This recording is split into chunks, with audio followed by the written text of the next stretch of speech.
Mrs. Doherty, I think it turned out just beautifully.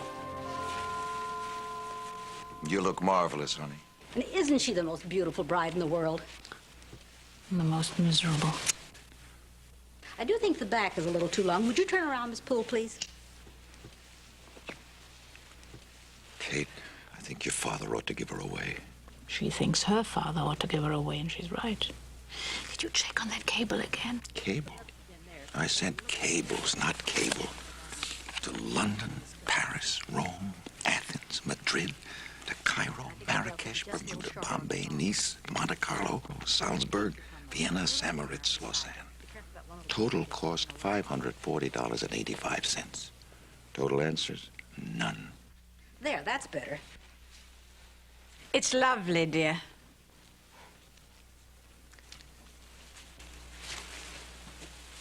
Be careful of the net overskirt. Don't let it touch the floor. I could kill him. If I could just get my hands on him. I think I'd kill him. $540. Kate, don't you think it's strange? No, I don't. In 15 years, he's written to Jessica exactly 3 times. He's remembered her birthday twice. And has never heard of Christmas. Why should he let his daughter's wedding disturb his gay, roving life? Fabulous Pogo Poole, international playboy, sportsman, globetrotter, heel. I wonder where he is. Well, you pick an airport. Anywhere in the world, that's where you'll find him.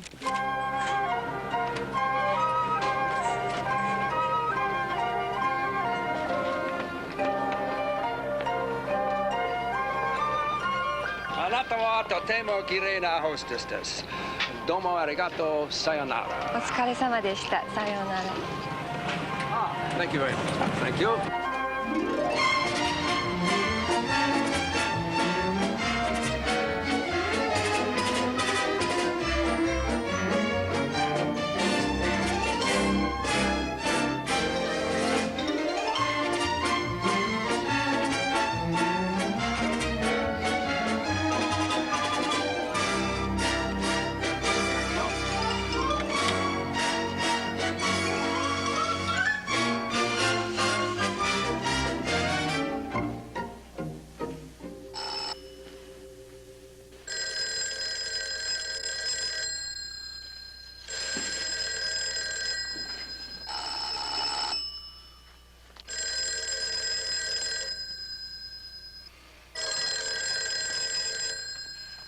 You wait.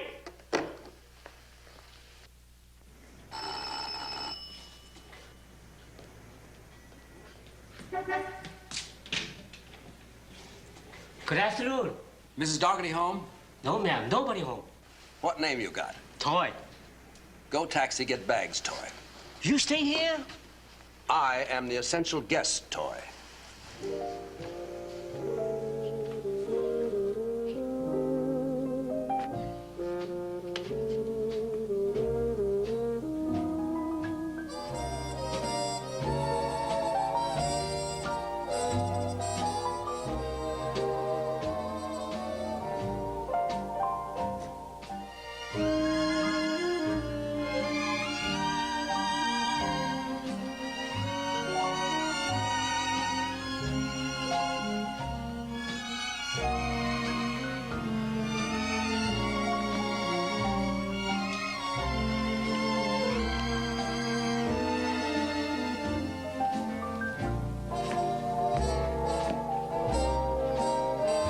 Good afternoon. Oh, good afternoon.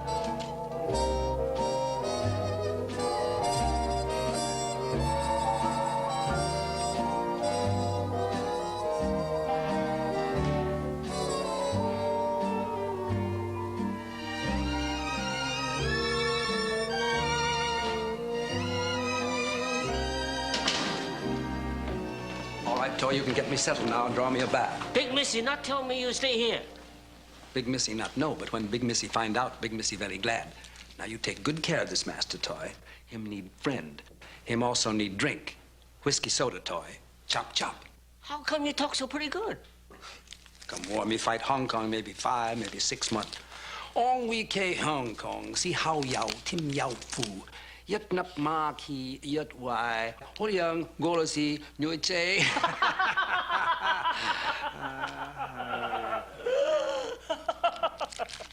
What time do you expect them back? Don't know.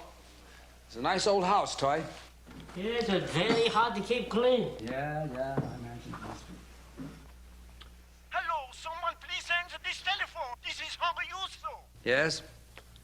Well, I'm terribly sorry. Someone came in. Toy? I am calling about the champagne for the wedding. Oh, the champagne for the wedding. No, Mr. Russo, I'm sorry, but the samples of champagne you sent around will not do. No, they're really quite undrinkable. I would suggest you send some Dom Perignon 49 or 52. Expensive? For launching a ship, perhaps, but not for my daughter's wedding. That's right. How many bottles? Is it a big reception, Toy? We invite maybe 400. I'll want 15 cases. 15 cases? You can't find 15 cases in the entire... Oh, you belong young Missy. You are the same father. Me all the same father. You stay away long time. Yes, long time. I haven't seen her since then. Okay, we go topside now. Okay.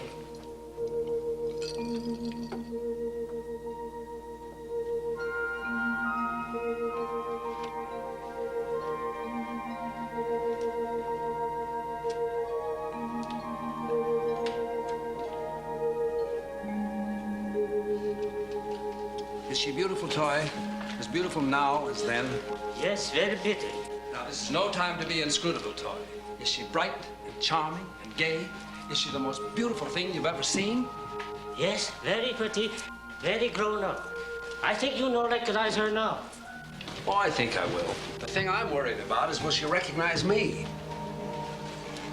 Will she remember me?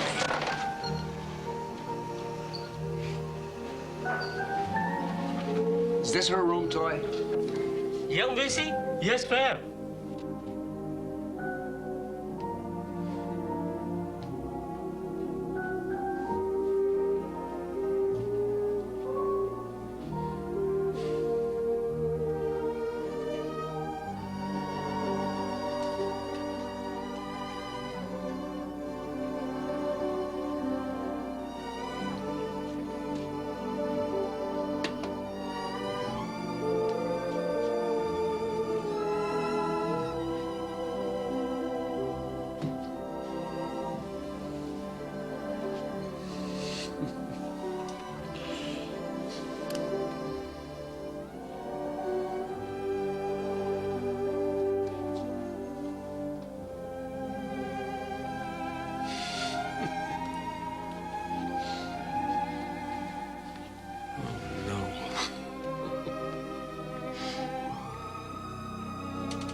Okay?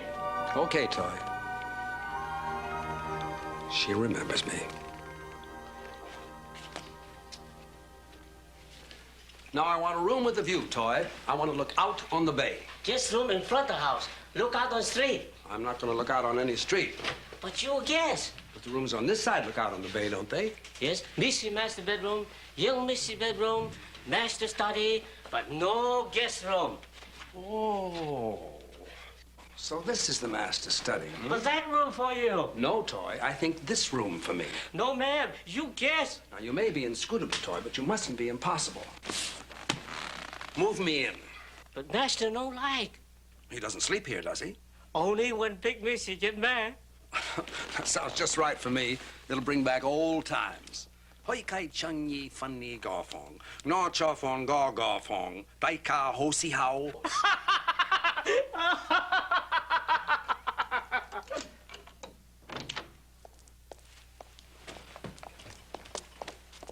I'll give you a hand. Oh, Mother, here, my jacket. I don't have it. There's some more packages in the car. I've got to make another trip.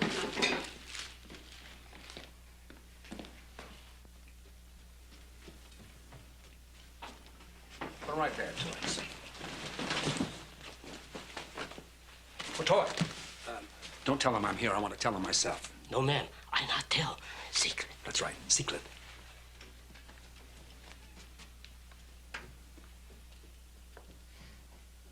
Jessica, why don't you check off those presents and put them into your bridal book, hmm? Yes, Mother. What do you suppose this is? Open it and see. Now, Toy would never forgive me if I opened something first. Where's my book? Left it right here on the desk. I suppose it's in the billiard room with the presents. Here's your jacket.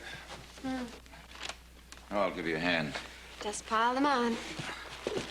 Quite a collection of cocktail shakers. This makes 11. Jim, maybe if you send another cable. I'm sorry, honey.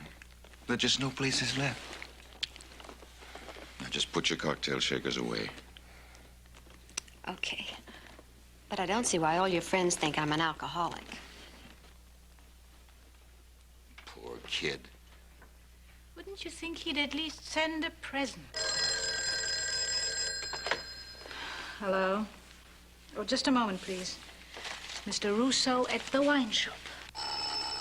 Yes, Mr. Russo? You'll have to fly what in from New York? What? 15 cases of...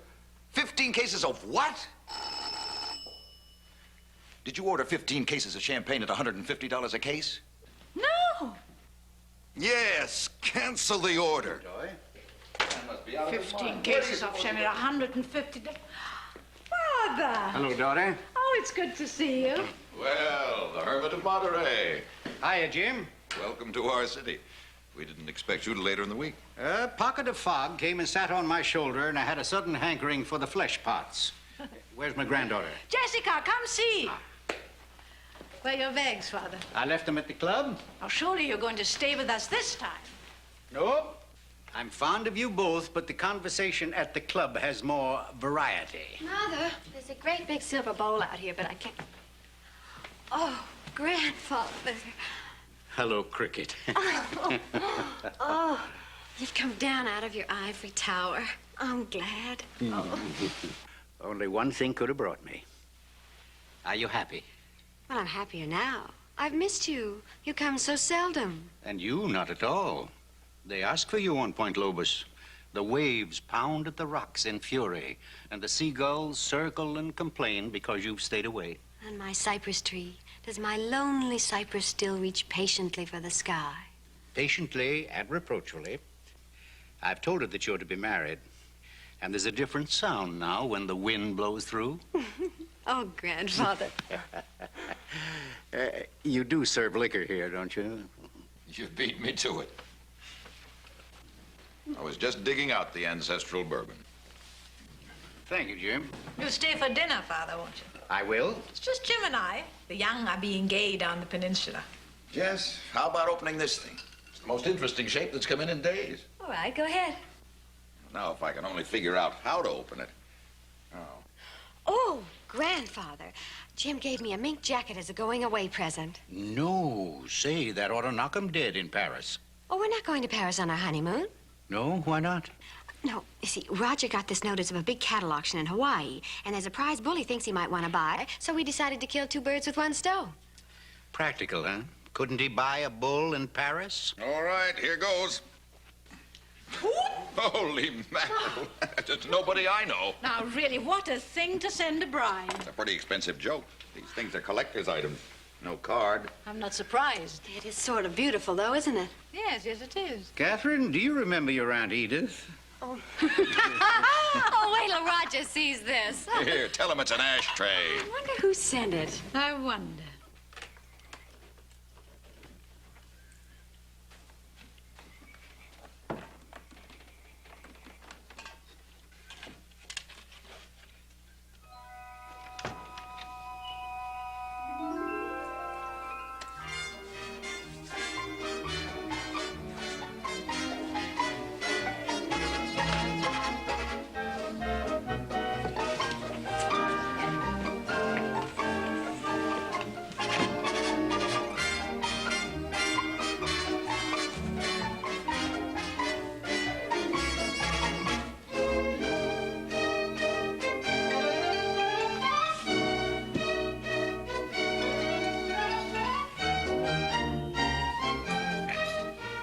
Get your quarter ready, Jim.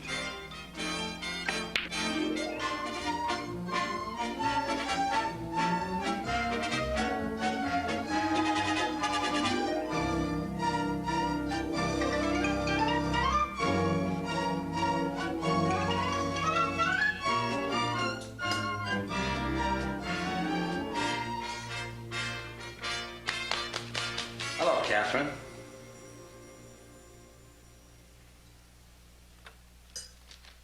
You were expecting me.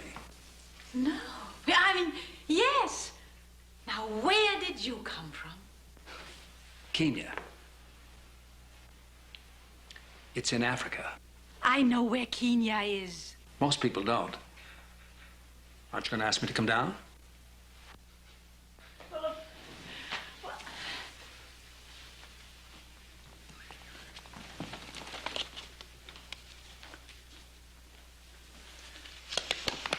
Well, Pogo. How are you, Kate? How are you? I'm sorry I couldn't let you know when I was coming, but I was moving too fast. And then I seemed to have mislaid your address. And I had to look it up at the airport when I got in. Perfectly all right. After all, we were expecting you. Well, cable only caught up to me the day before yesterday, so... Oh, see, I sent you a letter months ago. I didn't get it. And did you bring your wife? Because I mentioned in the letter. But then you didn't I get the have letter. no wife. Again? I'm not very retentive, am I? Rather offhand. That makes... Only 3, counting you. Yes, I suppose you have to count me. I insist on counting you. Well, oh, there, yes. How was the trip? Fast? You haven't changed, Kate. Of course I have in 15 years. Would you like to look at my teeth? Very good. Thank you. You're one of the lucky ones that improve with age. You've ripened. I shall go on a diet tomorrow. Well, where are you staying? If we'd known you were I'm coming, we staying would have here. reserved... Here?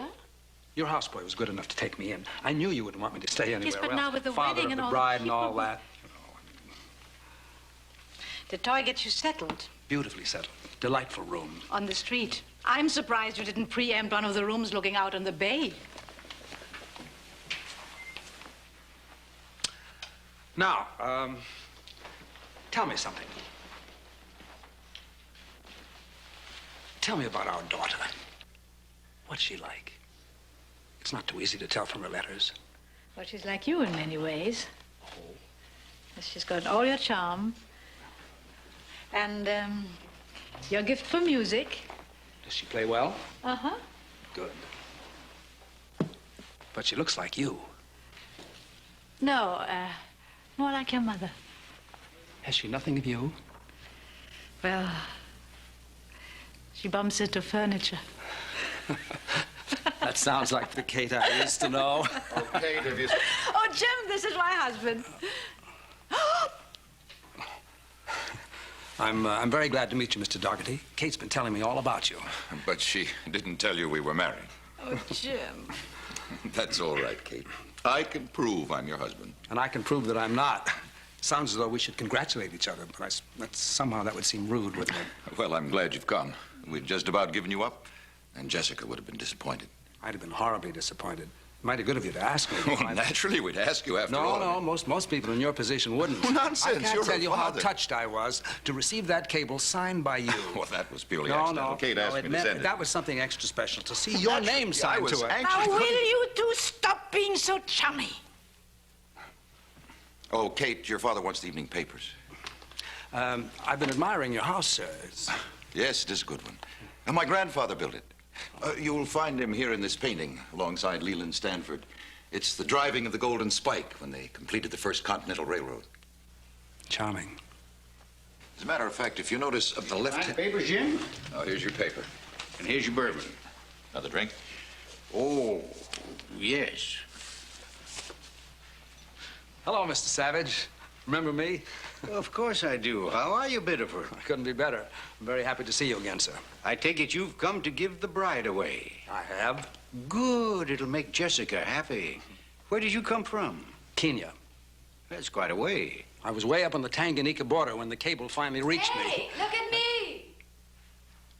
Grandfather, this is the mink jacket I was telling you about. Say, that's a knockout. Isn't it lovely? And wait till you see my dress. You like it? Oh, Mother, do you like the collar open or do you like it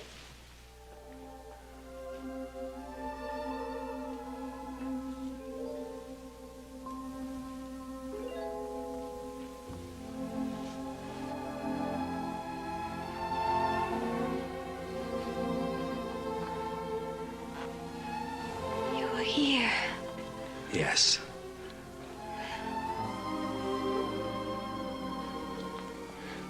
I wasn't sure you'd come. You could have been.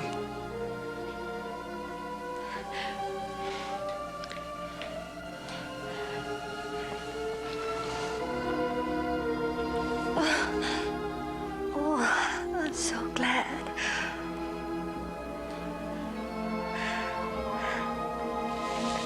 Hello, Father. Hello, daughter. And did you come from the ends of the earth? Where? The green hills of Africa. Oh, then you must have brought me that. What? Oh, yes. I brought it, but not for you. I brought it for your mother. For me? Yes. I found it in Tanga. The moment I set eyes on it, it reminded me of... That could be misconstrued, couldn't it? But I remembered how you fell madly in love with primitive art our first year in Paris, and I thought you might like it. You do like it? Yes. Yes, I do. Thank you, Pogo. It made quite an impression, Biddeford. But I have something for you, too. May I give it to you now? Oh, yes, please. It belonged to my grandmother. She left it to me with the simple instruction that I must keep it and give it one day to someone that she might have loved.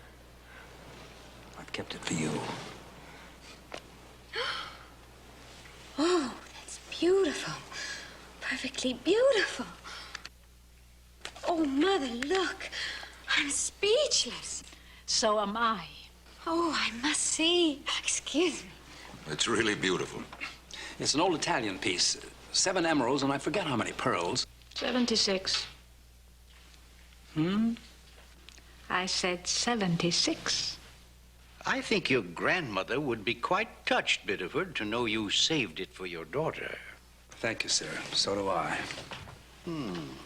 Quite a day. Quite a day. It's just the most beautiful thing I've ever seen. And it's for just the most beautiful thing I've ever seen. I'm so happy you're here. Not just for this. You mean you'll take me without the jewels? I've nothing else to offer but my love. I'll settle for that.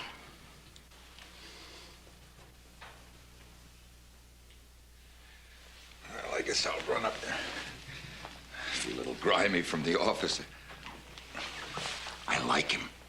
That's just dandy. I'll see you for a drink in just a minute. Right. Oh, Toy, hand me my briefcase. I want to put it on my desk. Shall we take our walk now, daughter?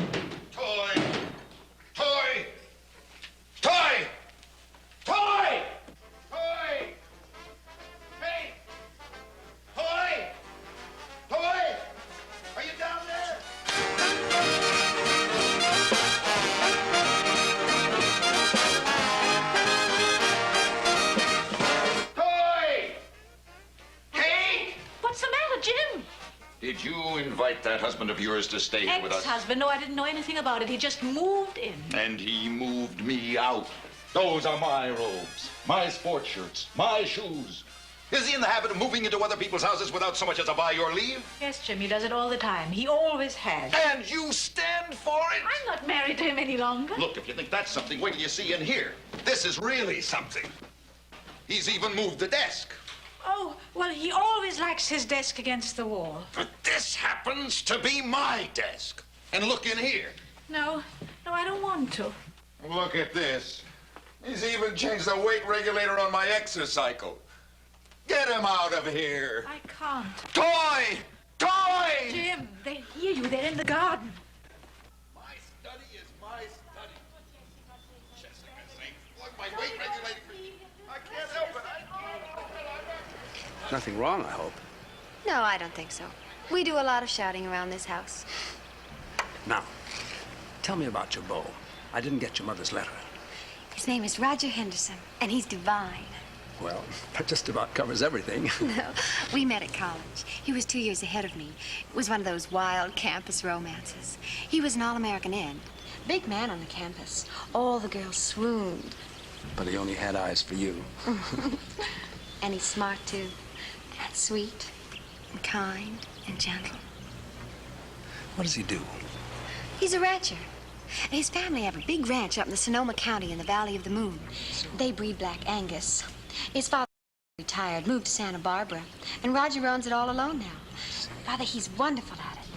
People say the way he's taken hold, he'll probably have the best herd of Aberdeen Angus in the whole country in another 10 years. Really? He's terribly progressive. He has all sorts of ideas about artificial insemination and all that sort of thing. He breeds all over the world. You must be very proud. Oh, Father, you'll like him. I'm sure I will. He just hasn't got a fault, honestly. And the ranch is so beautiful. The soft, green, rolling... Hi!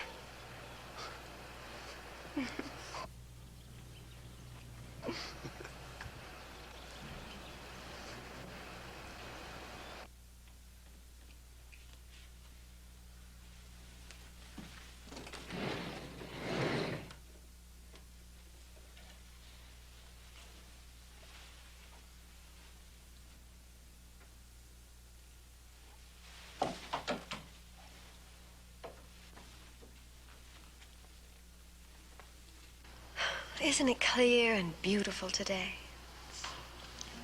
Have you had fun growing up here? Mm-hmm. Especially this. When I was a little one, I was just barely tall enough to peek over this railing. Mother told me you were in Europe. I didn't know where that was. I knew it was far away. And to me, the other side of that bridge was just about as far as anything could be. So I used to come here and stand on my tiptoes and look for you. Then one day, Mother showed me a picture of you in a magazine. You were hunting in the jungle. Oh, come here. I want to show you something. I used to play here alone, hour by the hour. This greenhouse became my jungle. There was a big rubber plant over there, and I used to prowl around in here, fully expecting you to pop out from behind it wearing a pith helmet. Well, no pith helmet, and I'm a little late. But here I am. It's so good. So you followed me about the world. No, I wouldn't say I saw that. your scrapbook. It's been fun. It let me feel that I had you. In the only way you could. You know, I'm not very good about letters. It didn't matter. Things like birthdays slip by. And many things to be sorry for. No, you haven't. And now I've returned to give away something I never had. That's not true. When I was 13, our teacher in English told us to give a speech about something or someone we loved very much. I still remember what I said. My father was a great hero in the war. He was one of the first Americans to join the RAF. He shot down many enemy planes and received many medals. He was also a famous athlete in college. He plays the piano beautifully. He travels around the world a lot, and I love him. Very much.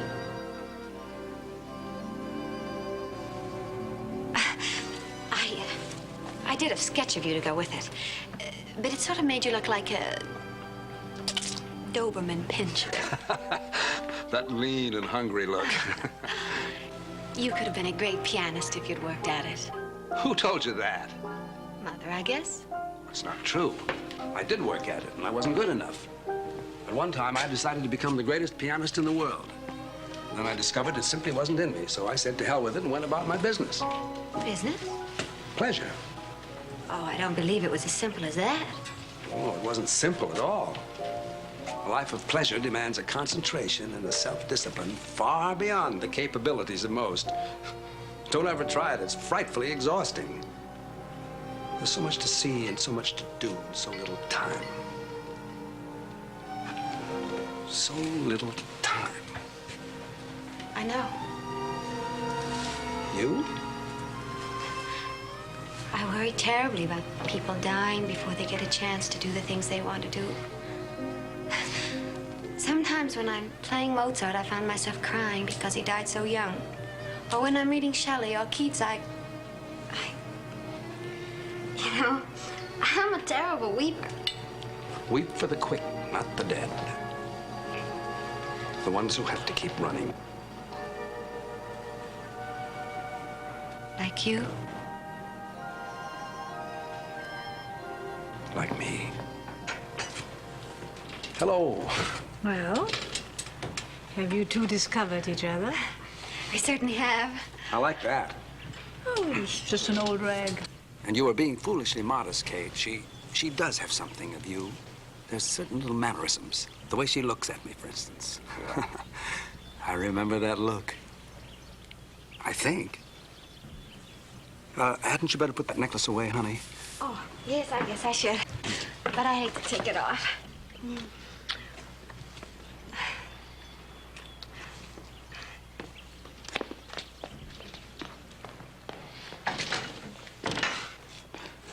She's an enchanting child, our daughter, but so unworldly. You've kept her close, Kate. I don't think so. She's seen nothing of the world.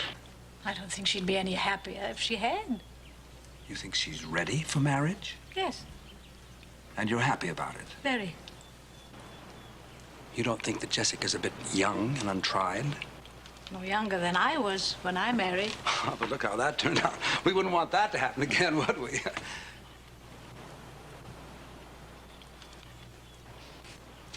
I'm sorry, let's change the subject. She really is pleased with the necklace, isn't she? She should be.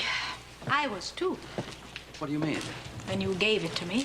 I never gave it to you.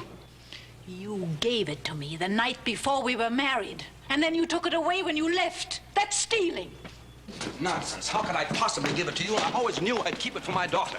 You're confusing yourself with Mona. Who? The second Mrs. Poole. I never had the pleasure of meeting the second Mrs. Poole. The pleasure was negligible. It might have been Natalie, the next one. Yes, you're confusing yourself with both. I'm confusing myself with no one. You put it around my neck in the very same way. You used the very same words. Do you think a woman forgets things like that? Your grandmother's simple instructions. I must keep it and give it one day to someone she might have loved. I've kept it for you. Your grandmother must be whirling in her grave. My grandmother was a quiet, sedentary old lady. And still is, I hope. And another thing. How many for dinner? Since you brought up the unpleasant subject of stealing, what about these paintings? That's mine, and that, and that, and that. The golden spike you can keep. And that's mine. And the Paul Clemens portrait of Jessica, if you remember. If you lay a hand on that portrait, Where is it?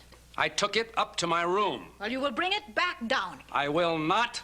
My, just like old times. And you will get the hell out of Jen's study. I consider that extremely petty. How many for dinner? Are you here for dinner? Yes. 4. Oh, there you are, Toy.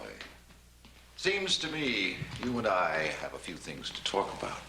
Oh, I say, old man, I hope I'm not putting you out too much. I had to club Toy over the head to put me in your study. I knew you wouldn't want me to come all the way to San Francisco and be deprived of that magnificent view. No, No, of course not. It was mighty handsome of you, old man. You don't mind if I have to come in occasionally and get at something? Oh, no. Feel perfectly free. Catherine, I've changed my mind. I think I will move in.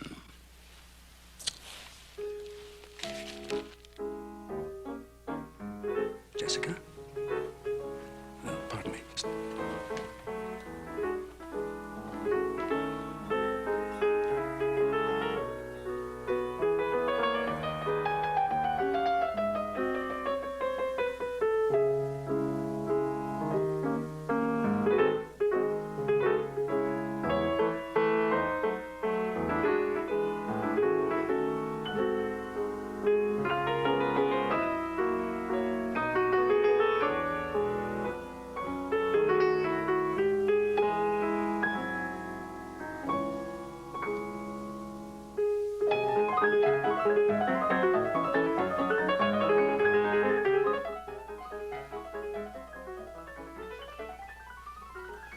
I'll be darned if I'll call him Pogo. Everybody calls him Pogo. Not I. I call him Biddeford.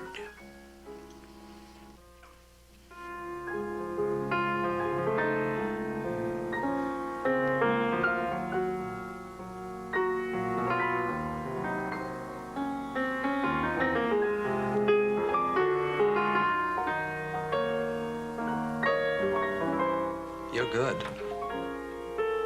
You're good.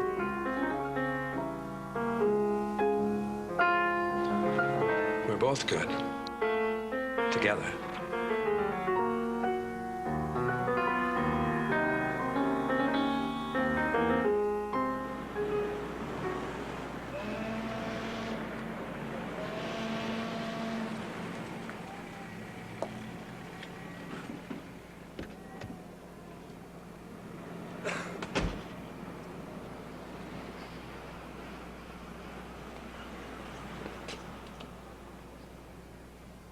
Oh, but he hasn't arrived yet.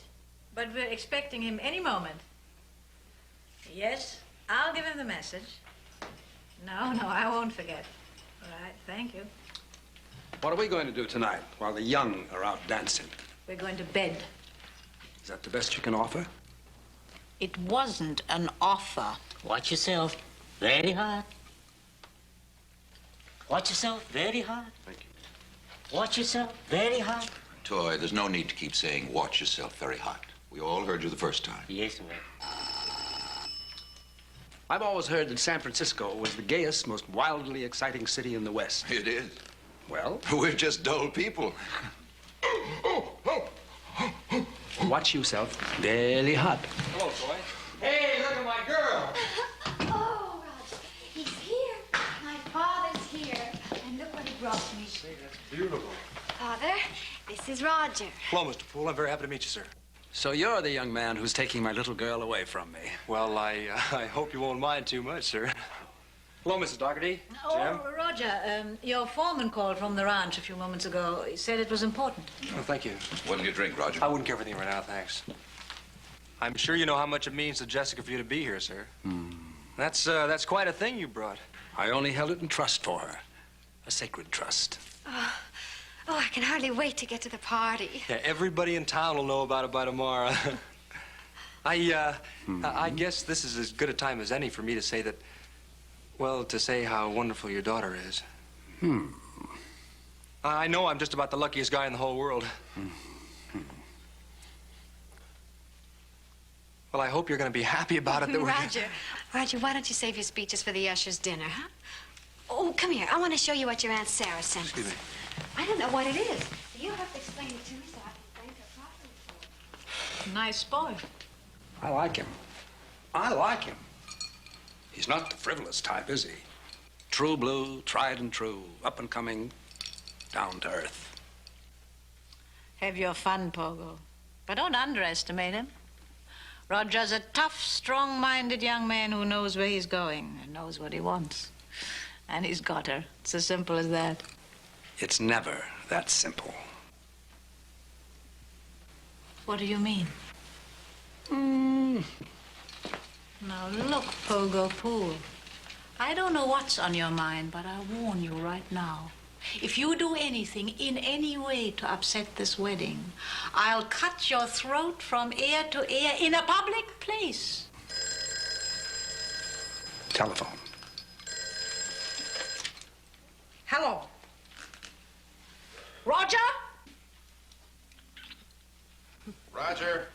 Telephone. Coming. Roger, lipstick. You can take it to the desk. Thank you. Is it the ranch? Yeah. Hello? Hi, Jack. What do you mean? When did it happen? Well, there wasn't anything wrong with him this morning. I took a look at him before I left. What's the matter? The governor's got pneumonia. His father? His prize bull. Jack, is he down? Well, can you ease his breathing? Well, isn't Dr. Sampler there? Yeah, I'll start right away, right now. Yeah, goodbye. Roger, I'm sorry. You have to go out to the ranch. I'm afraid so. Well, what about the party? Gee, I'm sorry, honey, but I've got to get out there. Yes, I suppose so. Look, I'll call back and tell him I can't make it till tomorrow morning. No, you can't. Yes, the doctor's there. But, Jim, Governor's worth $50,000. He's Roger's most precious asset. Not you. No, I'm going to go to the ranch with you. Now, don't be silly. The party's for you. You've got to show up. Yes, darling, you really must. But Roger has to go to the ranch. I know that. This may not be the perfect solution, but could a tottering, decrepit old gentleman offer himself as a substitute? Hey, Jess, that's an idea. Would you mind? Mine? Oh, Father, would you? It does seem the perfect solution, doesn't it, Catherine? Oh, no, Jessica. You see, your father's had a long plane trip. He's very tired. Well, I'm not a bit tired. Oh, I wonder if Toy can press my dinner jacket for me. Now, isn't that too bad he won't have time? Today's his day for cleaning the silver, and then he has the cars to wash and dinner to cook. Oh. Toy? Whose dinner jacket is that? Number one husband. Toy. He was my first husband, not my number one husband. Okay. Fine distinction. Oh, Toy. Wak che ngon de da gao lo sin in Tracy Binga Joy Hoga.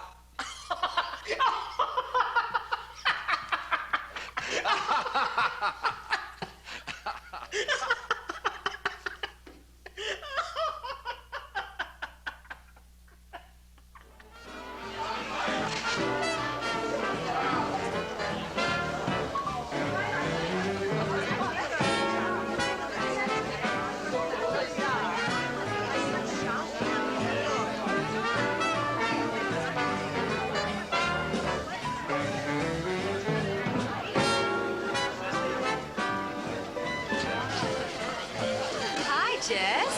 Oh, hi, Margie. This is my father. Mr. Poole. Gee, he sure doesn't dance like a father.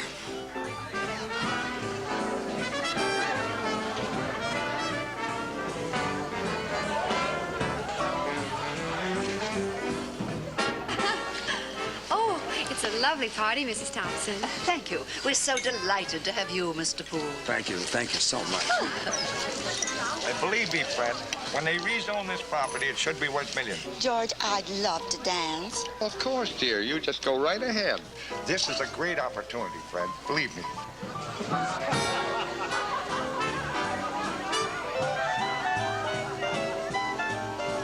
Hello, Gay. Jessica, hi.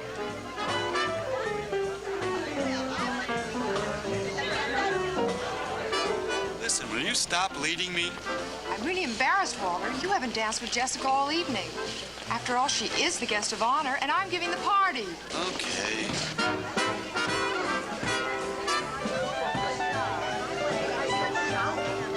May I cut in? Oh, yes, of course.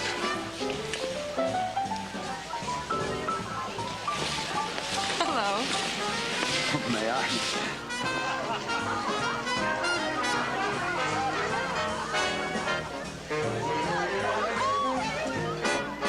Let's see if I can.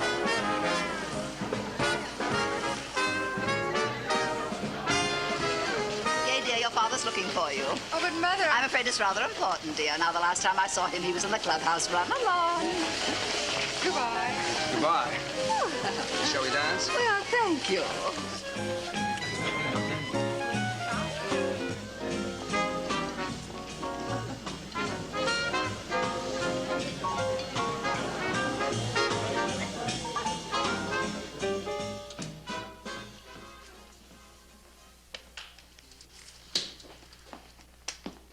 In.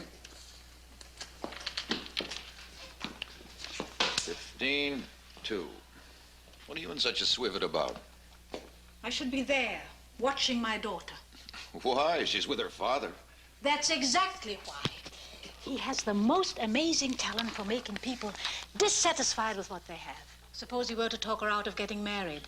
Now, Kate, no man would do a thing like that to his own daughter. He'd do a thing like that to his own mother. That would take a bit of doing. 20 for 2. Come on. Let's go out and change. We're going to the dance. Oh, Kate, why? Because I suddenly feel like dancing. Come on. Come on. Okay. Kate, tough day at the office.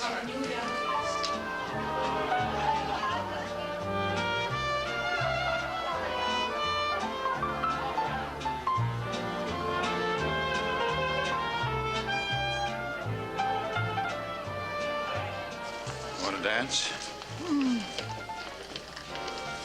Would you like a drink? Mm. Don't mind if I have one? Mm. Well, you know where to find me. Mm-hmm.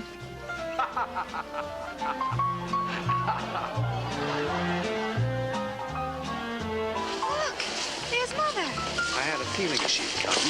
Mother, what are you doing here?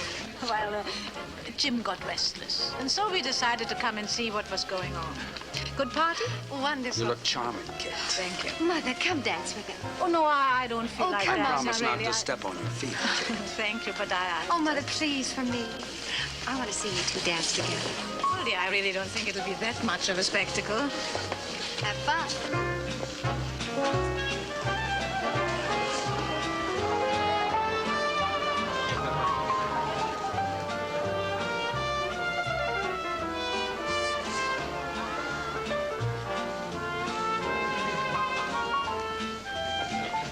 You're particularly beautiful in that dress, Kate.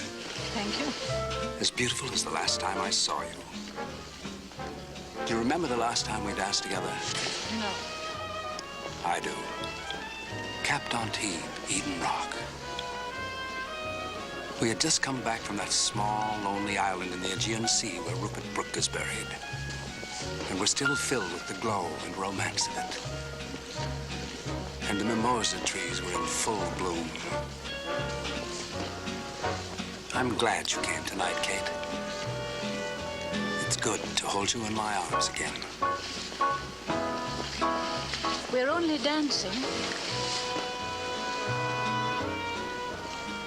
Remember this song, Kate? No. It was our song once. The spring we lived in Positano, and the mimosa was in bloom. On warm moonlit nights, we used to go up to the terrace of the Hotel Amalfi to dance. And the little Italian orchestra up there played this song over and over again just for us. Because they knew we were in love. The American song for the two Americans who were so much in love.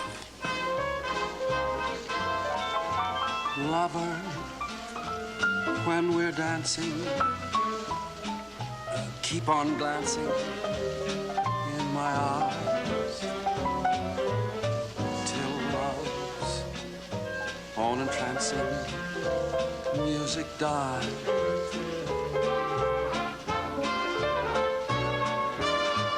All of my future is in you.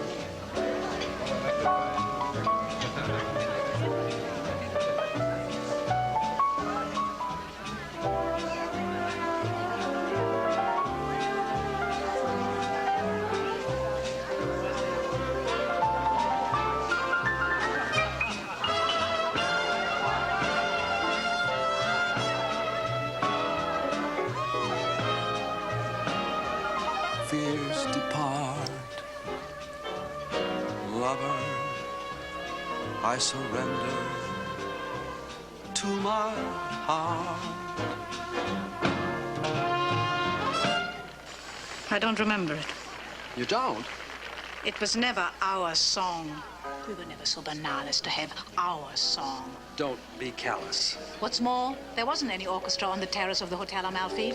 There was one old man, and he played the accordion, and he smelled of fish, and he didn't know any American songs at all. Well, it was worth a try. Mrs. Dockery, may I have this dance? I'm sorry, old man. I promised her mother I wouldn't let her dance with strangers.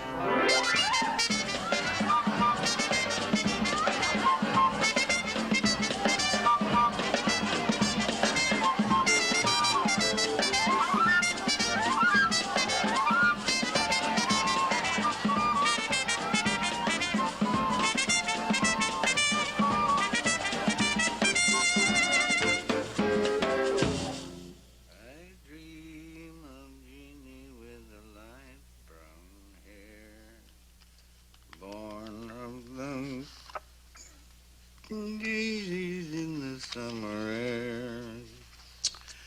I see her tripping as the bright.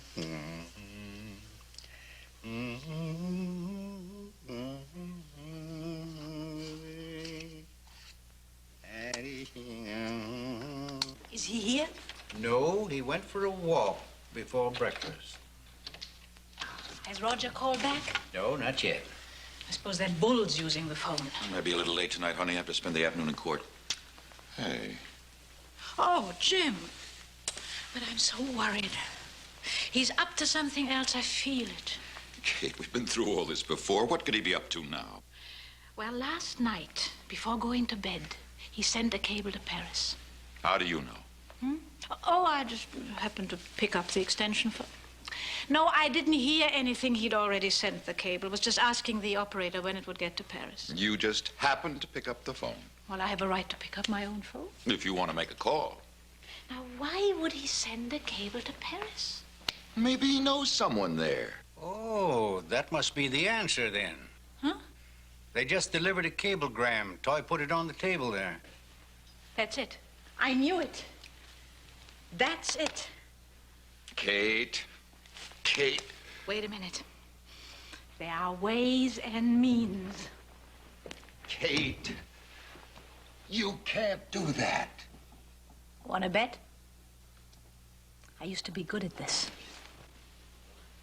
Kate. Kate, that's against the law. I won't let you do it. I forbid you to do it. Don't be silly. Who do you think taught me how to do this? Now, Kate, You keep away. I'm fighting for my daughter's happiness. Happiness, my eye. You're just curious. You can't read his mail. It's not mail. It's a cable. Kate, please don't read it. What does it say? My boat is berthed Monte Carlo. All yours for 6 weeks. Who's the girl? Who signed it? Francois. Francois. French. Who is the girl? Who do you think? Oh, come on, Kate. After the wedding, he's going back to Europe with a girl. He's borrowed the boat to go cruising. What could be more simple? You, for instance. Father, who's the girl? Jessica. Oh, the dirty... Do you think he has asked her? No, but he's going to. Now, why couldn't he get lost in darkest Africa or be trampled on by elephants? He's coming around the corner. The glue, Father. In that drawer, in this one. There, right in front of your nose. There you are. He's practically at the front door. Yeah, there.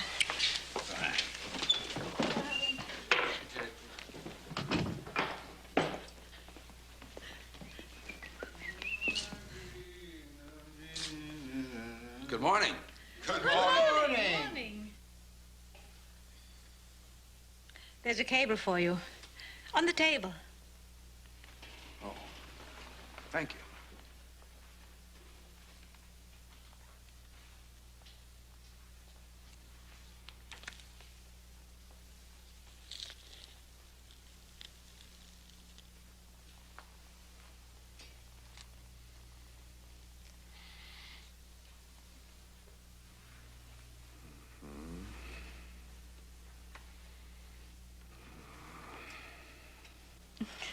Nothing dries in this weather.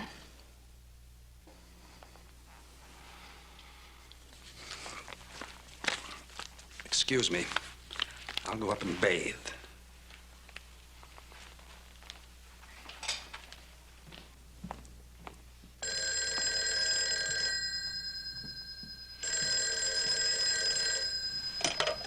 Hello? Oh, hello, Judge Parker. Yeah? No, this is Roger. Oh, it's you, Roger. Sorry I wasn't around. Say, how's Jess? No, I haven't heard from her since Monday. What's she doing with herself? Well, that's really why I'm calling you so early, Roger. She's been out sightseeing with her father ever since he arrived. They were out all day yesterday, and I know they're planning to go out again today.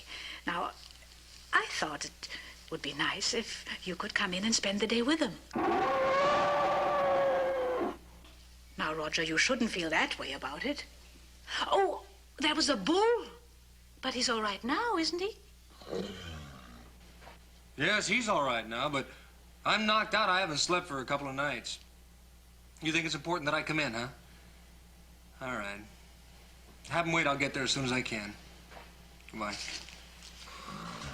Shorty, you better give me a shot of that. I have a feeling I'm going to need it.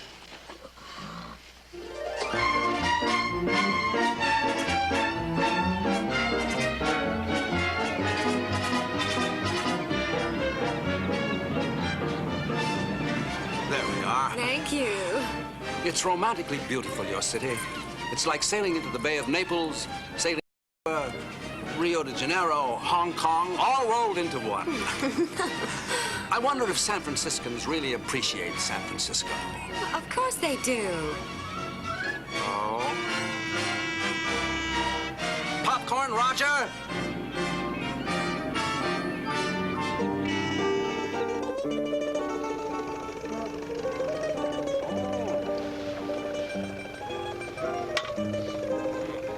Da che parte della Sicilia siete? Vengo dalle Cate. Oh, la conosco bene. Si trova fra Battere e Naro, sul fiume Salzo. Viene, viene.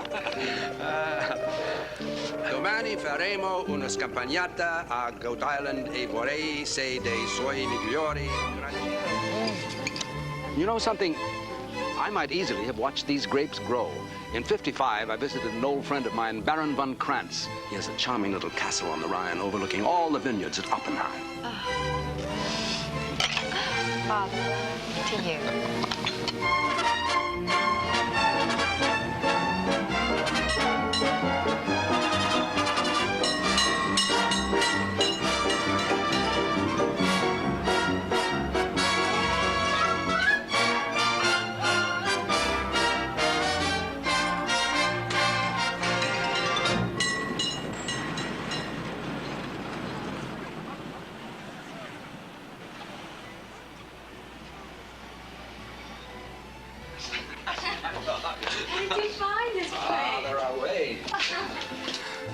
Ah, monsieur Poole, je suis très heureux. Bonsoir, patron. Bonsoir. Nous sommes à l'heure, n'est-ce pas? Oh, non. Tout à fait, tout à fait. Et tout est prêt. Monsieur Monton, permettez-moi de vous présenter ma fille.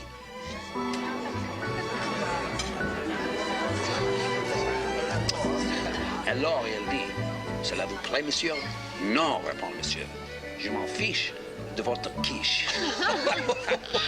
Oh, isn't that just fun? Je m'en fiche de votre quiche. Monsieur Monton, j'ai passé une charmante soirée. What's that? Braised lettuce. Il a écrit que vous étiez chez lui. Lettuce? Depuis quand êtes-vous en Amérique? Monsieur... Hot lettuce? Après la guerre. Well, it's braised, silly. Dear. Father, this dish is just divine. It's épatant, merveilleux.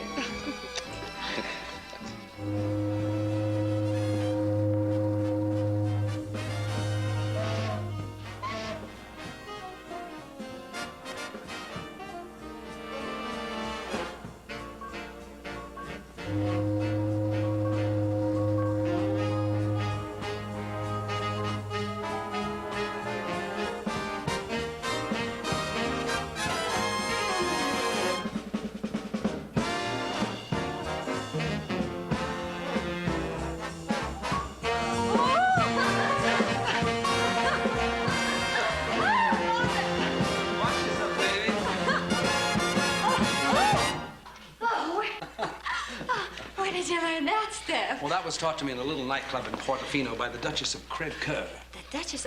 A real Duchess? Oh, yes, I pinched her to make sure. Shall I turn the record over? Well, I think the other side of a record is always anticlimactic, don't you? Yes, Father. Dancing is great exercise. Keeps everything loose. You're getting an enchanting girl, Roger. I hope you know that. Yes, sir, I do. If I were your age and not her father, I'd make you fight me for her, boy. I wish I could. Hmm?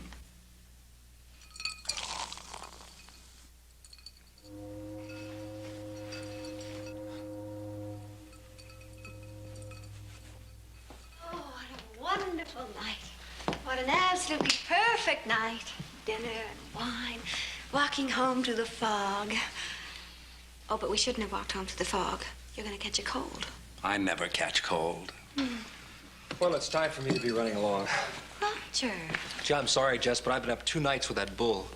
I'm beat. No. I'll be the first to say goodnight. There comes a time. Jessica. Good night. I'll never forget tonight. Father's dinner. We've had fun these 2 days. Wonderful fun.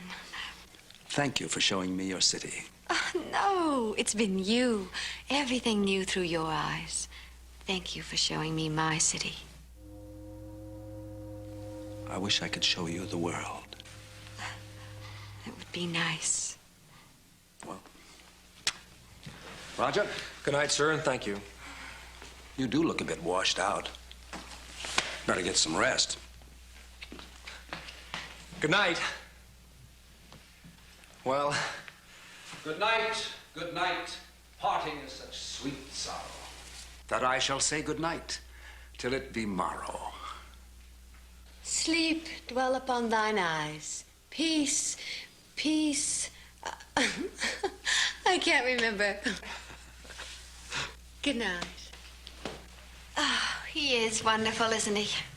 He remembered Mother loves mimosa more than anything. So do I. Roger, what's the matter? Oh, nothing. Well, there must be something the matter. You hardly said a word all evening. Oh, Jess, I've got to get some sleep. I've got a long drive ahead of me. Will you kindly stand still and tell me what's wrong? Well, for one thing, I don't know any duchesses. My French is lousy. I can't quote poetry, so let's just What do forget you about mean?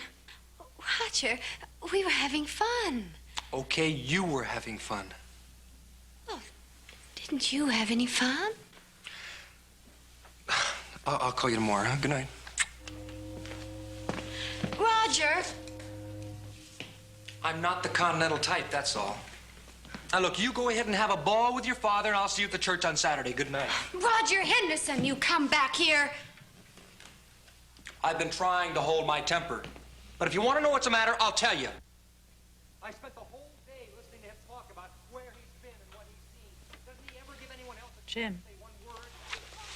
Jim. That was at 9 o'clock in the morning. Jim, it started. What do you mean, showing off? You heard me. We didn't speak French all evening. I wonder what it was. It just so happens we were in a French restaurant and the proprietor was a Frenchman. And when you speak to a Frenchman, you speak French. Well, not if he's lived in America for 30 years and speaks better English than I do. You seem to be weak in all languages. Oh, my French is just as good as yours. Épatant, merveilleux, la salade était magnifique. It was salad.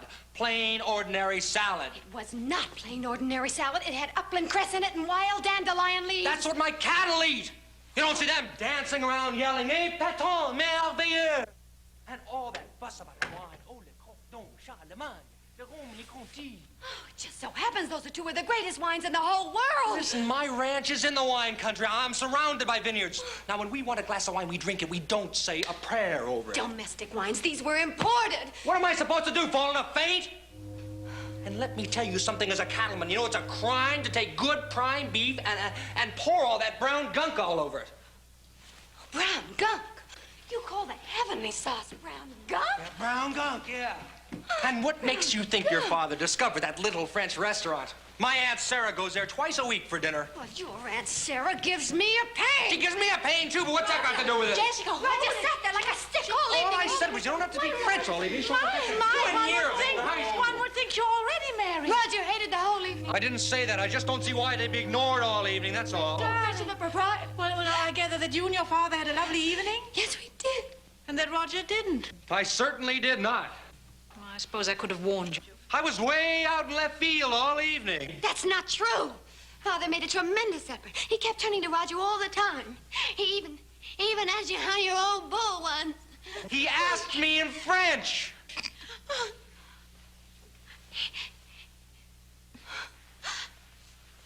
Oh, Jim, it was a wonderful dinner. Father went down yesterday, 24 hours ahead. And he planned the whole thing with the chefs would be just perfect. And then when they served the beef, he scraped the sauce off. Oh, Jess, I'm sorry. I didn't think you noticed. Now, Jess, it's not that important. And I'm sure your father didn't mind. As a matter of fact, it takes a certain amount of bravery to scrape the sauce off. I've often wanted to and never had the nerve. Jim's right. Now, come along. Here. The evening's over. Your father's gone to bed. And when you're married, you can serve the sauce on the side. Roger, why don't you run along home? We all need our sleep. Oh, after you've kissed and made up, of course. Would you, like us old folk to retire? Jess, I'm sorry. So am I. Would you mind retiring? Oh, no, I'm not up to that. All right, good night. Good night. Night, Mrs. Doherty. Night, Roger. Yeah. Good night, Jim. Oh, don't bother. I can let myself. Night, Roger. Night.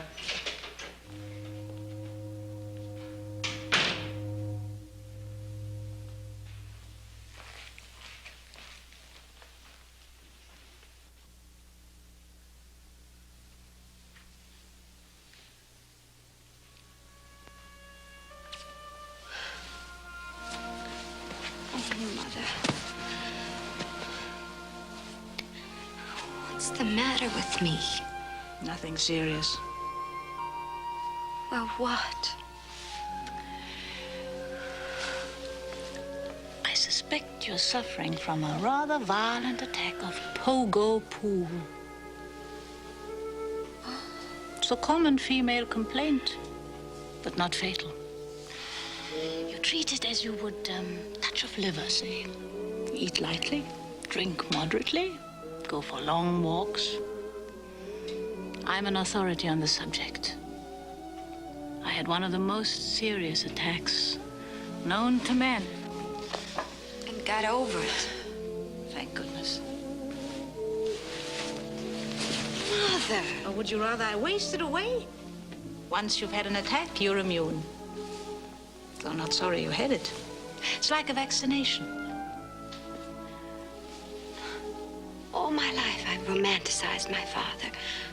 I had built up a picture in my mind of the gayest, most charming, most exciting man in the world. And then he came back. And I wasn't disappointed or disillusioned or let down. That's not too bad, is it? No. That's awfully good. And I want you to love him. Especially now, I think. Why, especially now? I suspect he's between people at the moment. And that's always hard for him. He has to have someone, not crowds of people, though he dearly loves an audience. No, someone to love him, to look to him for joy and amusement, and to give him substance. He's much more dependent on others than he'd ever admit. Time has become the enemy. Now, what made you say that? He said it the day he came, that time keeps hurrying after, and he has to keep running. I wouldn't have thought he'd admit it. But it's true. It's true. And it'll get worse as he gets older, won't it? Don't start weeping about his old age quite yet. He's got a few good years left. He ought to have someone like you. He had someone like me. I don't have to volunteer again. That's called double jeopardy. Besides, he's found someone like me. Who? You. Oh, yes. Someone like me and someone like himself. His newly discovered daughter. It's as though he's just given birth to you, full grown. And he's entranced with what he produced. I wish he'd come back 5 years ago. So do I, for you both. You could have gone on a little trip together.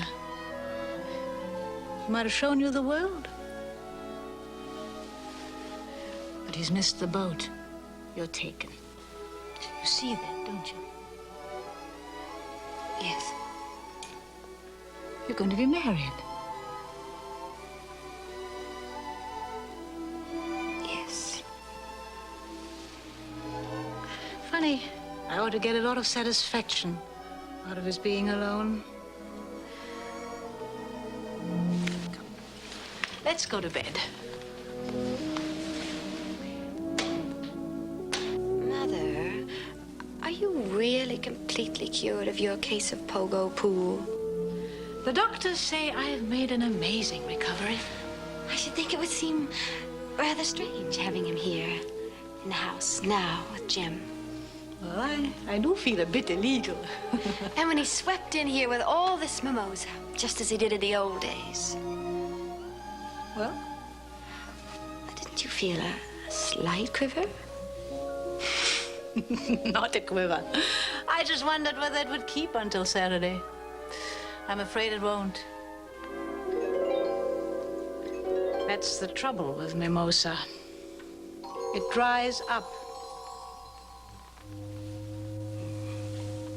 I thought I was a lone night prowler. Is this exclusively for mothers and daughters? Or can an old father barge in? Oh, it's just big girl talk. You know, life. Come to any conclusions? That life is sad. Oh, it's just the fog and that horn going moo, moo. Did you ever hear a rhinoceros in labor?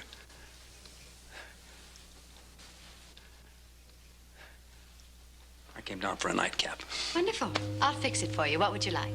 Oh, a splash of brandy and a tall glass of soda. No ice, please. Oh, that sounds lovely. I think I'll have one, too. No, I guess I won't. It was quite a dinner. So I heard. The strong, silent bridegroom seemed a trifle glum. Oh, he can talk, if given a chance. Moo. Is that enough soda? Oh, that's just perfect, darling. Thank you. Good night, Mother. Good night. Night, Mother. No, I'm coming with you, if your father will turn out the lights. I don't know how. Good night. Good night, sweetie. Quite simple. There are light switches here in the hall. Here's one, for instance. There's another one. Amazing. You're going to take that up, aren't you? I'd rather finish it down here if you'll stay. No, I don't think I'd be very good company. I never found you dull. That was in another country. And the mimosa doesn't take you back. No. Lover, when I'm... Old songs don't do anything either. You've kept out of my way, haven't you, Kate? Have I? I hadn't noticed. I'm running a wedding, you know. I've missed you, Kate, in the years between. You don't have to say that, you know. It's true. And have you longed for me? Shall I tell you? No!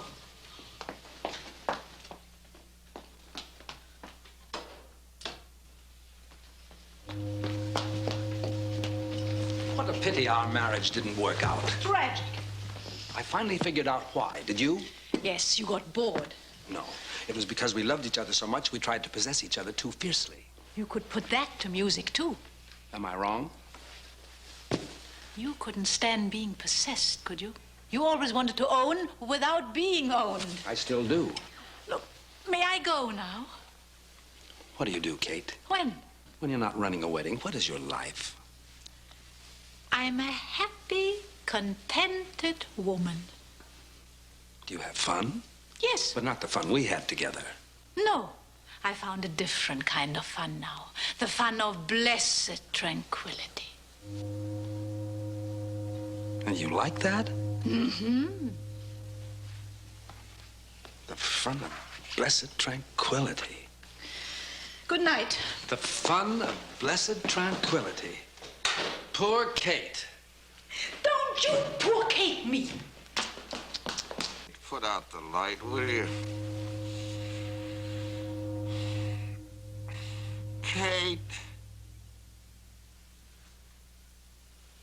Will you leave me alone? You once had the rage to live. I still You have. loved the things you learned with me. And what were they? Stand on my head in the Place Pigalle and whistle Dixie. In the 6 years of being an international gypsy with you, what did I learn? A couple of useless languages and how to cook shashlik. What else?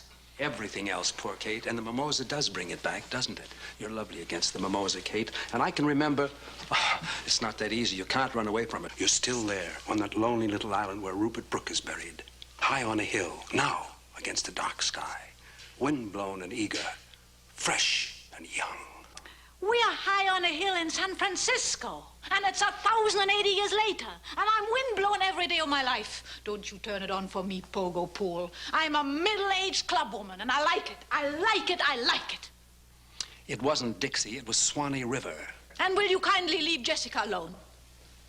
What do you mean by that? Well, there's no need to overwhelm her with your charm and make Roger look like an oaf. I'm afraid I can't take credit for that.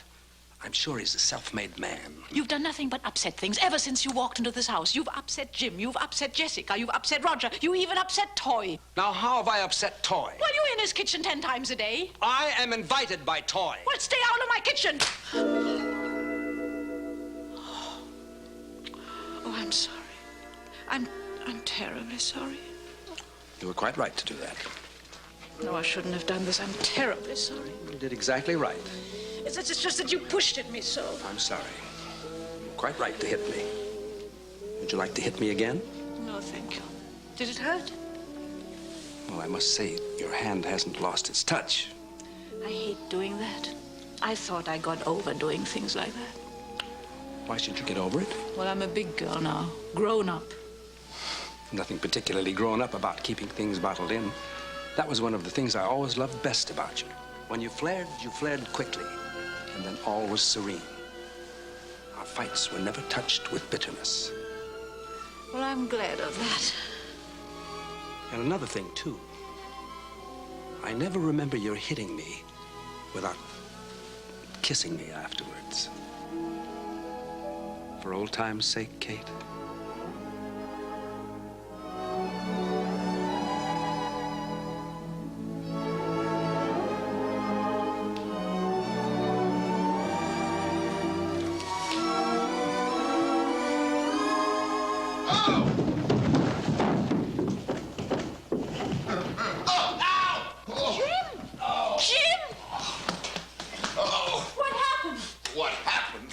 Every one of my toes, that's what happened. Let me see. Don't touch them! What on earth were you doing? What was I doing? I was coming down here to see what you were doing. We weren't doing anything. Not much you weren't. Let me see. Oh, you break them off! Oh. We were just talking over old times. When I looked, you weren't saying a word. Jim! No. Can I get you a drink? No. I promise you, it was perfectly innocent. Yes, of course. Here, have some of this. I don't want your liquor. It's yours. Sounds like a fight. Oh, it is. How civilized. How terribly, terribly urbane. A man makes love to his former wife in her prison husband's home, and when he's discovered says, "Can I get you a drink? Shall we dance?" Oh! Jim, stop it this very minute. I'll see you in the morning.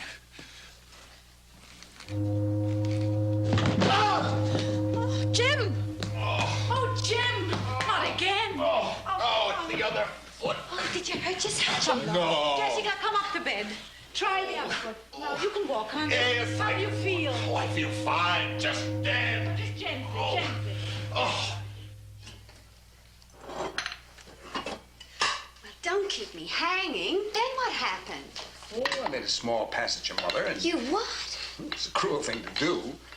Why did you do it? Just testing. Good. Oh, no wonder Jim was mad. It was his own fault. He had no business barging in at that moment. Father, You really are immoral. To make love to my ex-wife? I'd be a cad if I didn't. Did your mother bake this cake? No, Toy. Toy?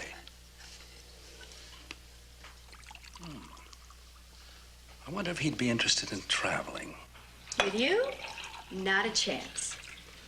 If you were to try and steal Toy, Mother would tear all your hair out, and Jim would shoot you down in the street. People shouldn't be so possessive. Oh, I love chocolate. So do I. We're two of a kind, aren't we? I think so.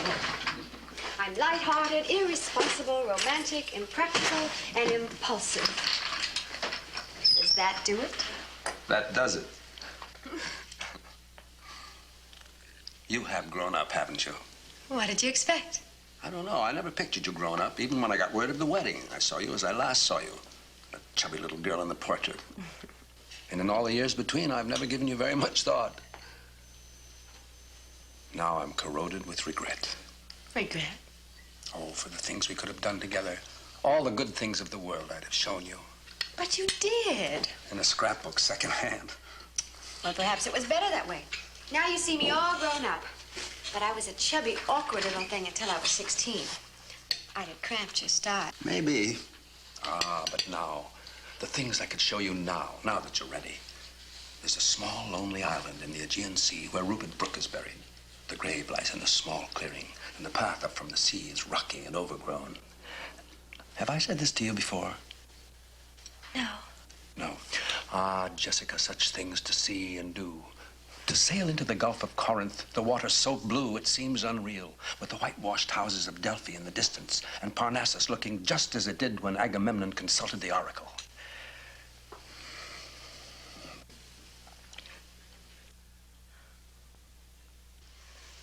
A friend of mine has a boat, a sleek white yawl. It's berthed at Monte Carlo. I can have it any time I want, tomorrow.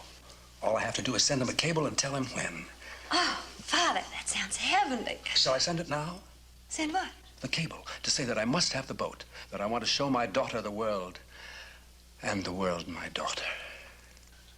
Oh, Father. We'd sail up the Adriatic to my dream city, Venice, and tie up at the Piazza San Marco, Venice at dusk. We'd go out to Torcello, far out in the lagoon, to a sweet little inn that has wonderful food and pomegranate trees blooming in the garden. I must talk to Roger. Roger? That sounds so enchanting. He might say yes. To what? To going, instead of to Hawaii. I am not suggesting I be your guide on your honeymoon. But, Father... Oh, Jessica, you lived secondhand long enough, and I've so very much to make up for. I don't want to tell you what it's like in the Vale of Kashmir, or how mountains rush down to black water in the deep fjords of Norway. I want to show you. But what about Roger? Send him a postcard. Father, we're getting married Saturday. You can always get married.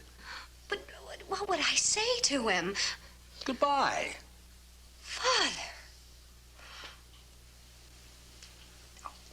You are wicked. I know. You're testing again, aren't you? Yes, just testing. You aren't serious. No. No, of course not. It's a cruel thing to do. I know. I'm sorry I got carried away.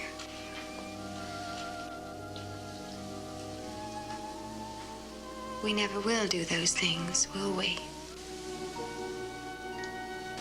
Probably not. And I so often dreamed of doing them with you. Well, perhaps someday Roger and I will do them. Yes, of course, you and Roger will do them.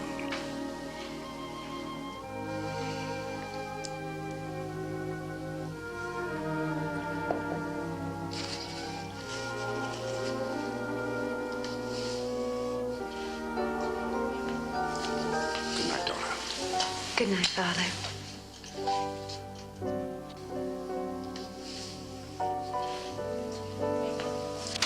Night. Good night.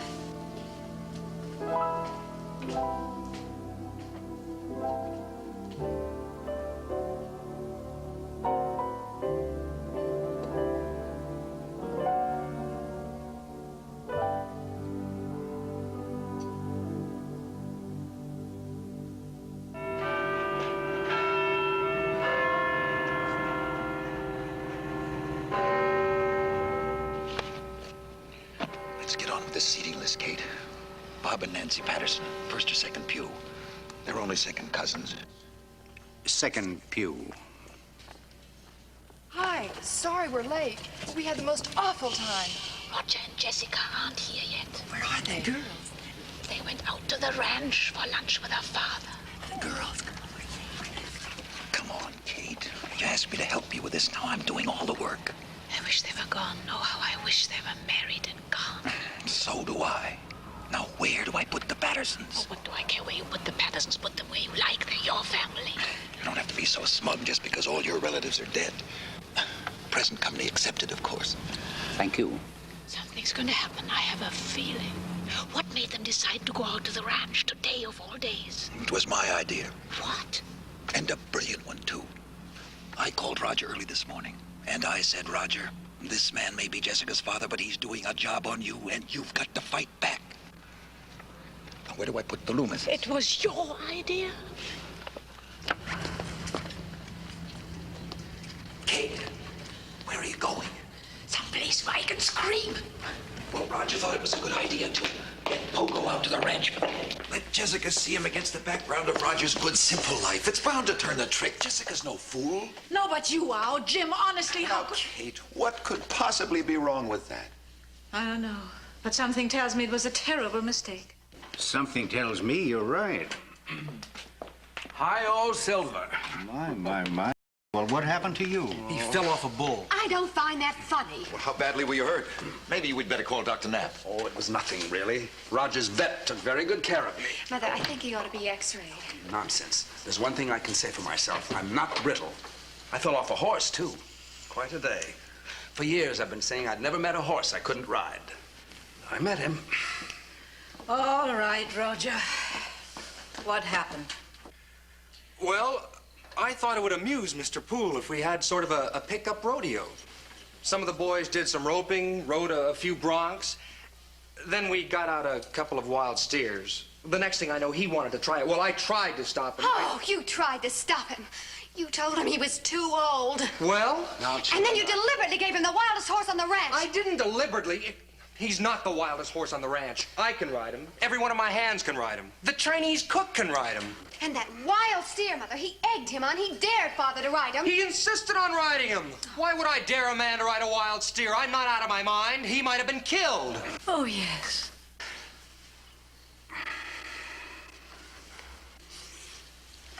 Nonsense. I just didn't get settled right on him, that's all. I'd like to try that again sometime, Roger. Tomorrow? No, I think we've had enough of this. You mustn't be outraged, daughter. I've had worse falls in my time. Why, only last winter, bobsledding at St. Moritz. We're ready for you now. Could you come to rehearsal? Yes, of course. Oh, I haven't met you. I'm the father of the bride. And I'm Mrs. Mooney Hunter. Have you broken something? No, just shaken up a bit. I was on a wild horse, you see. Oh, yes. Oh, it's your left arm. How fortunate. Well, come along, come along. Now, the first thing I want to show you is the walk down the aisle. It's most important. Roger, relax. What's he trying to do, make her hate me? Look, we're all friends. Everything was fine. Then he moved in on her. Now, Roger, this I don't like taking this kind of a beating. She hates me. Honest to Pete, she hates me. She doesn't hate you, Roger. Mr. Savage, you know her well. She will come out of this, won't she? Not unchanged. She'll never be the same. Why? And the serpent said unto Eve, enjoy yourself. And she was never the same. It's not accurate, but it's apt. Look, can we call off the wedding? If I can get her to elope tonight, will you let us? Roger, this is tough on all I of don't us. think I can last until Saturday. Why can't you last until Saturday? Because of him. Well, maybe you won't have to last until Saturday. All right, you said it. Let's go on. If that's the Roger, way why like don't you it. and Jess go for a walk? He'd come along. We may as well stay. I wouldn't want to intrude. You do. Careful. I am her father. Oh, no, you're not. I know about that. I raise bulls. I send out the seed and the calves are born, but the bulls don't feel responsible. They don't care. Ah, but I care. Now? It's too late, Mr. Poole. You ran out on her. You blew it. Roger. Oh, I think I'm the judge of that. I don't think so. You're mesmerized. Have I lost you? Roger, this isn't going to prove anything. Please. Look, it's got to be said. I want the girl I'm in love with. And he's done things to you. What things? Like making you feel that life with me would be dull, and that the only romantic, glorious thing to do is to go knocking around the world, doing nothing, being idle, having a ball. I don't think life with you would be dull. Well, you're getting there fast. I want you to be satisfied with the life we're going to have. I don't want you to be unsettled. I'm not unsettled. The heck you're not. You don't have to sneer at his life. I don't sneer at it. Yes. Yes, I do. You're darn right I do. I don't like idle people. I don't think there's anything romantic about a man who doesn't work. My father, who started from scratch, fought his way through a depression, built up a ranch and a way of life for his family. He's the most romantic guy in the whole world compared to him. You were right. He can talk. Jim, would you do me a favor and call Lufthansa for me and ask them to get me out on a plane to Frankfurt tonight? Oh, no. Do you see what you've done? This sure gives us a great start, doesn't it? Why don't we go out for a walk and we can... All right, but look, you don't have to get married. Nobody's going to force you. Nobody's tying you down. But you've got to make up your own mind. You've got to know what you want. Because if you marry me, it's for keeps. Roger. I don't know. Excuse me. Ready now? The first thing I want to do is, Jim, you're going in the wrong direction. The first thing I want to... You're going in the wrong direction. Yeah, Don't be distressed, daughter. I know you'll be very happy. I won't be. And I'll be thinking of you on Saturday, when I'm all alone, out there over the ocean. Oh, no, Father, I don't know. There'll be other people on the plane. Now, look, you can stop all this hearts and flowers and behave. You'll stay here until Saturday, and then you can get out. Jet propelled, if possible.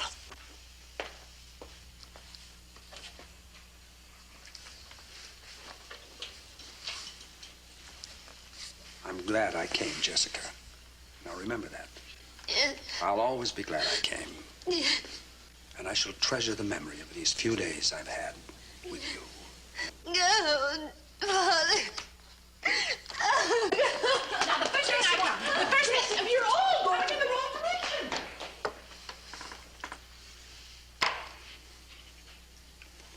It's a far, far better thing I do than I have ever done.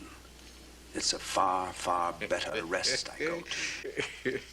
You really are a scoundrel, Biddeford. While we're waiting for them, we can try the walk down the aisle.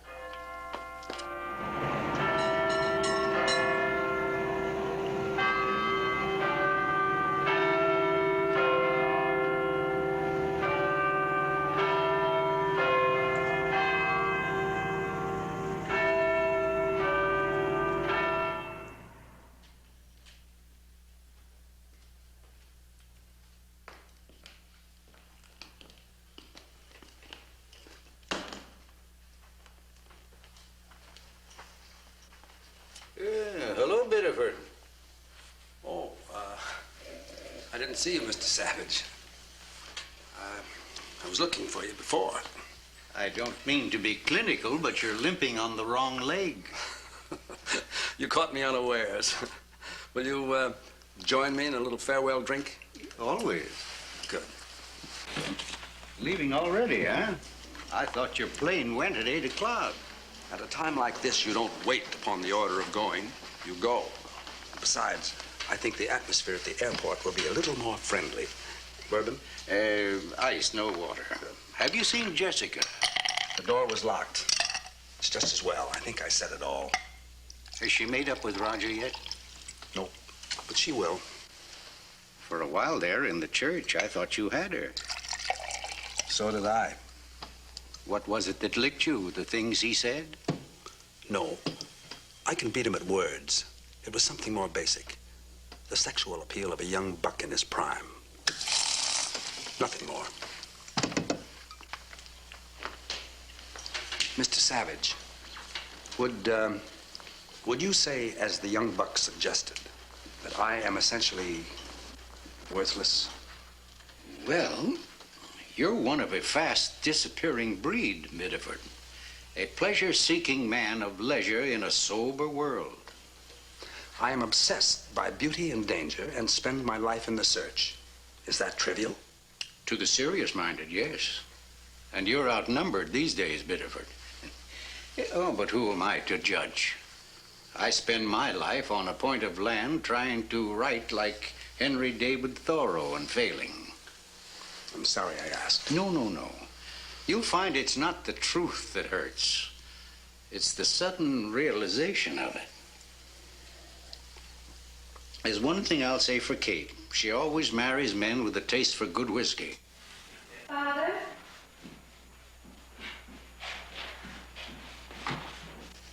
I'm going with you.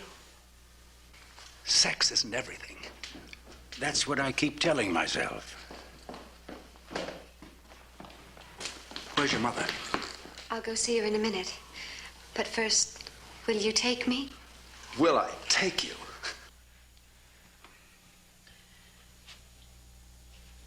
Jessica, it's no use staying in your room, darling. Come along, darling. There's...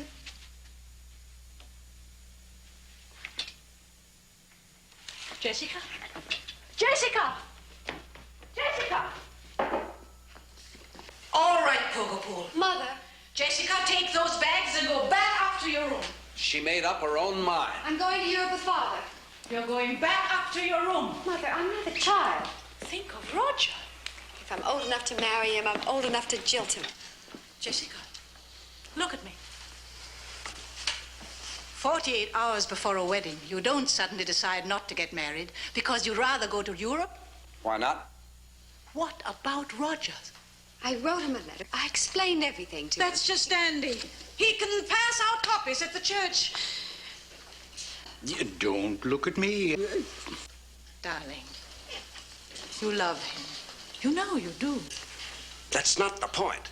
She's not ready to get married. She was until you came along. She was panting. Don't be vulgar. Oh, please. It's just for a year. I want to come back after that.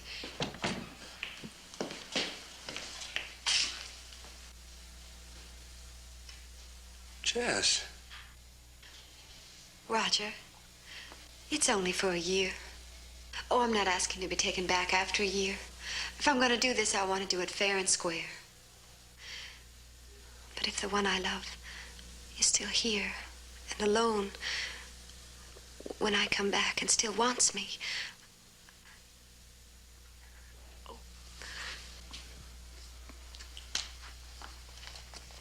Oh, Mother, don't you see? This is something I have to do. I know I'm taking an awful chance. I may lose it all. But this is something I have to do first for my father. For me? Yes. The things you said last night. What did you say?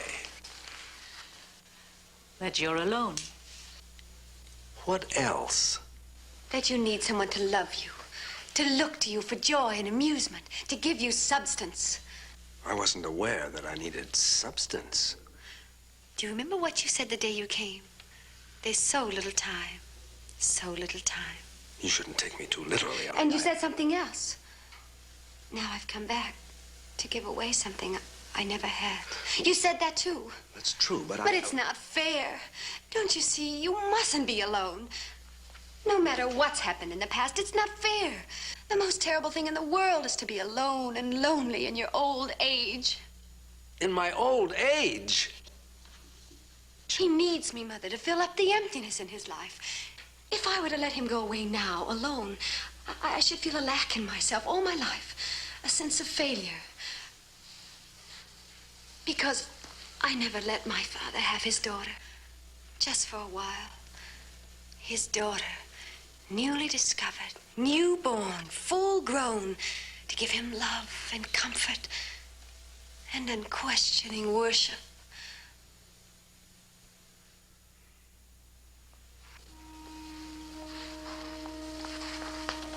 You have your revenge, Kate.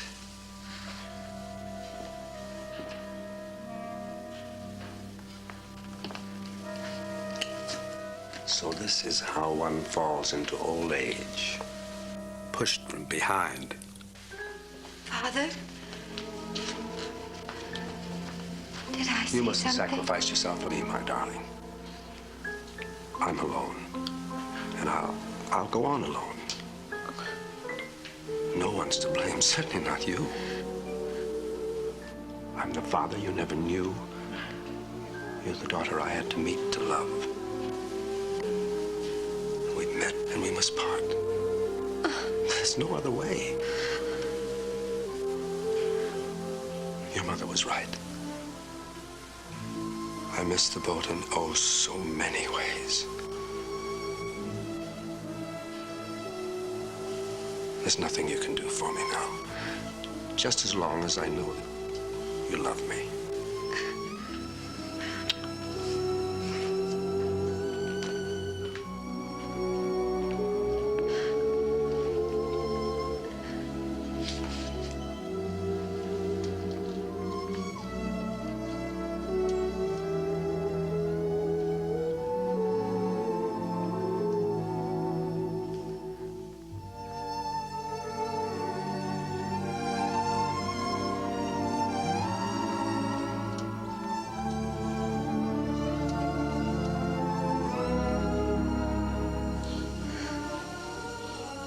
I heard him.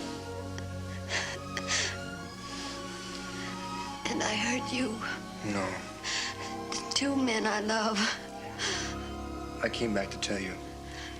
Wherever you want to go, that's where I want to take you. Paris or Rome, Venice or Athens. It doesn't matter where, as long as you're with me. Do you want the world? I'll give you the world, now and forever.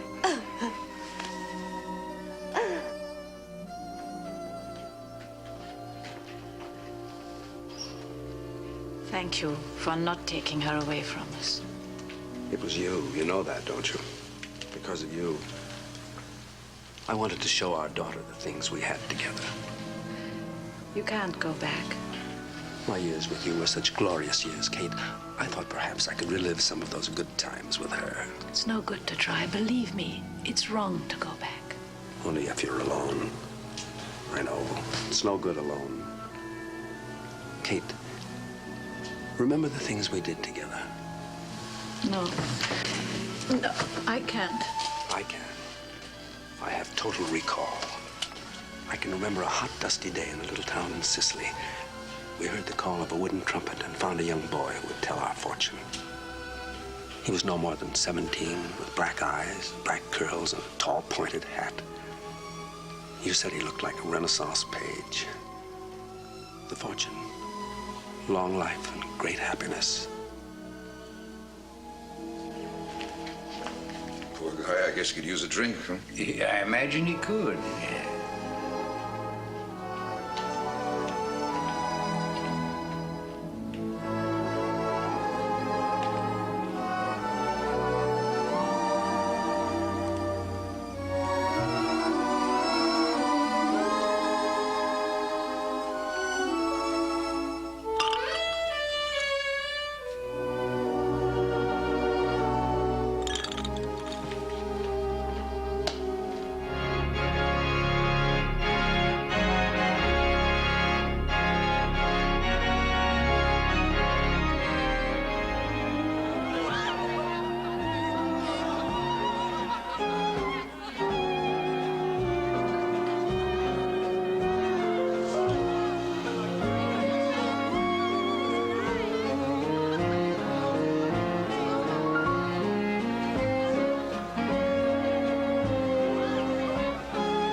I gave him $5.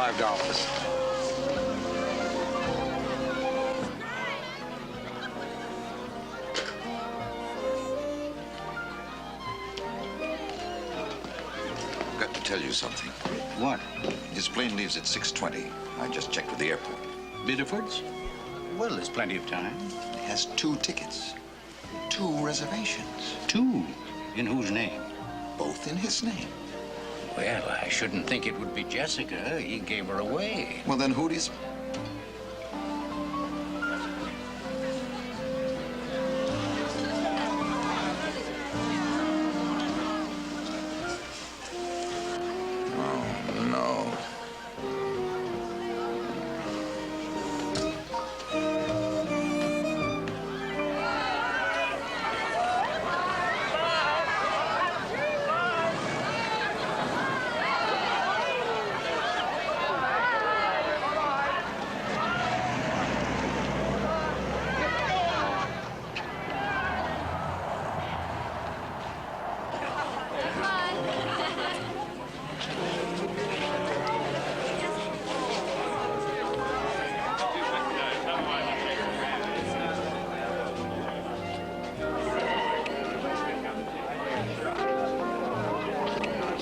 Jessica married. What next? Yes, yes. What next? They're leaving at noon tomorrow. Well, they're really on their way. Well, Jim, there's something I want to ask you, too. It's time for me to go now, and I'd like to go as I came. Alone. No, sir. I'm going to the airport with you. But Jim, the governor's still here, and the mayor. I'll run him out. Oh, no. I'm going to see him off. As a matter of fact, we'll go in my car. Okay. There's really no need for you to see me off. It'd be much simpler if I just say goodbye here and get in a taxi and go. Oh, go, old man. I'm not going to leave your side until you get on that plane. Thank you.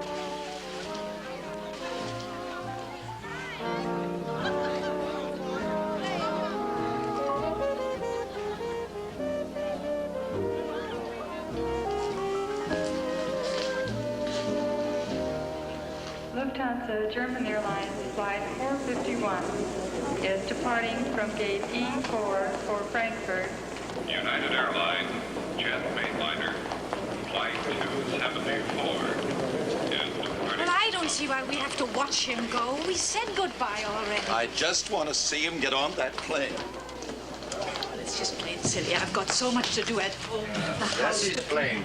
Oh, where is he? Well, I guess they're not loading yet. Well, it's a little too sentimental for me. Are you going to wave and cry? Well, I'll wave. Where are you going? I've run out of cigarettes. Oh, you can have one of mine. I don't like yours. Jim, I want to go buy some cigarettes. But I don't want you to. All right, you go buy some for me. Oh, no. What is it, Jim? Your father will give you a cigarette. He doesn't use them. Have a cigar? Will you please let me go? Kate, don't do it. Come to your senses. If you go now, it'll be the end of everything. You mean if I go buy my own cigarettes, you'll divorce me? There he goes. Really?